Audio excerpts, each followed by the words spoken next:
Hey guys, we're out here on a mobile tire job on this trailer with goats on it, and Sam swore he took 8 lug nuts off of here. And then we put them all back, and we realized we're missing 2 lug nuts. Well, the fucking goat ate the lug nut! And they did it on both sides, so pro tip, watch your goats when you're changing tires, they'll eat your lug nuts. Or they'll just chew them and drop them on the ground. Yeah, hopefully. That's funny right there.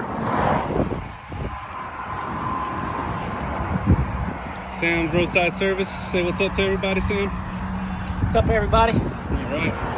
Getting it done. Getting it done. Do we have to get another lug nut for this? You okay? We're gonna be okay, but like technically. Yeah, you should be all right. I've ridden with 4 lug nuts all the time, but obviously, you're in a big trailer. You want to have all of them on there. Probably go to like AutoZone or something. Got $2 or something. Perfect. Yeah, fellas, that's it. I didn't get any pictures of the. I'll get some pictures right now. You gotta